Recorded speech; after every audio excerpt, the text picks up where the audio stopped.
Hello. Hello. हाँ जी, के बोल रहल बाड़ू? जी हम सुनले बानी कि रउआ रूम किराए पे दे तड़ा। जी हाँ, देवे के तो बा, बट रउआ के? जी हमार नाम रूबी बा। एक्चुअली हमके जे रूम बा ना किराए पे चाहत रहल, बहुत अर्जेंट बा। ठीक बा, तो रउआ एगो काम करी, काल आ जाई, कमरा देख लियो। ओके ओके, thank you so much love, thank you so much. ओके ठीक बा, हम कल आके रउआ से मिलतानी। Bye, good night. Thank you, thank God. कहीं शादीशुदा तो नहीं बा? फैमिली के तो देवे के नहीं बा कमरा। फोन करी काहे करा? छोड़ो ना, काल आई तो देखल जाई का करे के बा।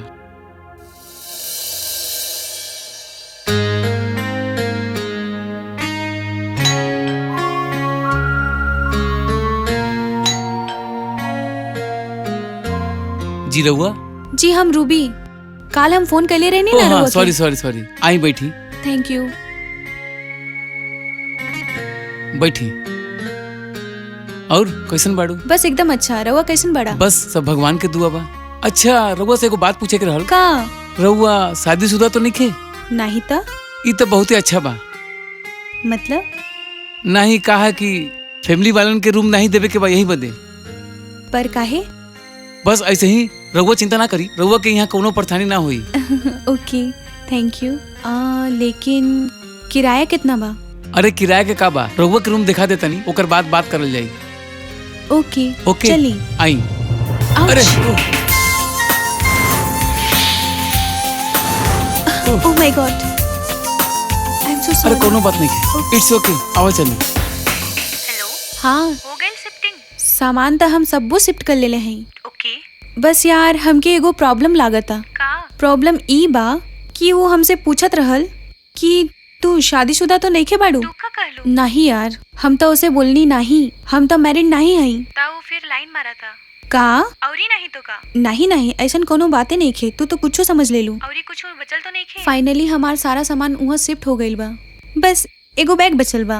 ओके। ओके लेके काल हम फाइनली शिफ्ट हो जाए। लड़का स्मार्ट बा का? अरे बाबा, सब शरारत कैले बंद करा। ओके। रुजी तू इहे टॉपिक छेड़ तड़ू। चला bye bye, good night. Good night.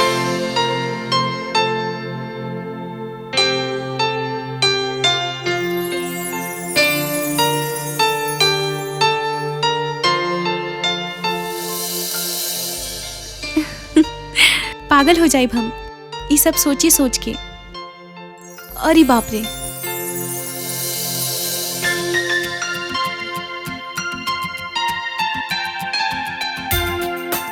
Hello love. ओह हाय रूबी, हाय। कैसन बाड़ू? अच्छा है। आवा बैठा। रउआ कैसन बाड़ा? बस बढ़िया। औरी? और शिफ्टिंग हो गई और? हाँ शिफ्टिंग तक कब्बे के हो गई। औरी मैगजीन में का पढ़ा तड़ा? नहीं बस कुछ नहीं, ऐसे ही देखत रहनी। और कैसन लागल घर? घर? हाँ घर औरी रउआ दोनों हमके बहुते अच्छा लागल। अच्छा, हाँ हमू अच्छा लगनी। हाँ। हमरा में ऐसा का अच्छा लगल रहुआ के? जरूरी तो नहीं कि केहू कुछ करे तबे अच्छा लागे, बस रउआ हमके अच्छा लगला तो हम रउआ के बोल दिली। वैसे रहुआ भी हमके अच्छा लागेलू। हम तो के काहे अच्छा लग रहल बानी? हम ऐसन का कर देले बानी? रहुआ के डायलॉग रहुआ के चिपकावा तनी अच्छा लागल ना?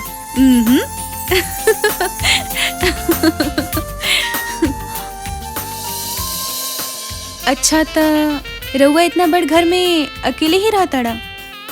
हाँ वैसे यही वजह तो रूम हम किराए पे देता नहीं, ताकि अकेलापन दूर हो सके। ओह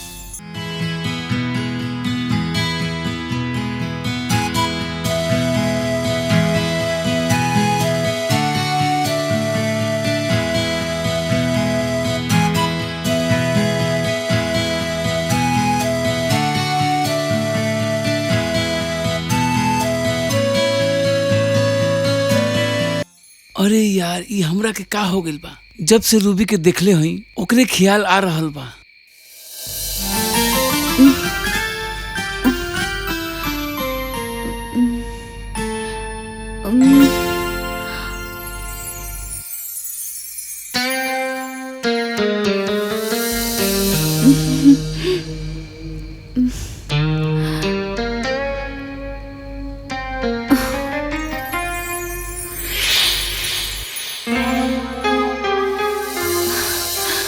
का करी हम? अब का करी हम? का करी? का करी? हमके लव से बात करे की ही पड़ी। लव? अरे रूबी तू? हाँ, हमके तो उसे कुछ कहे के बाद। हाँ कही। हम बहुते देर से बहुते परेशान हैं। रउआ और हम दोनों ही अकेले हैं। अगर हमनी एक दूसर के साथ देब त अकेलापन मिटा देब त हमू तहरा से यह कहल चाहत रहनी। तब का तू हमके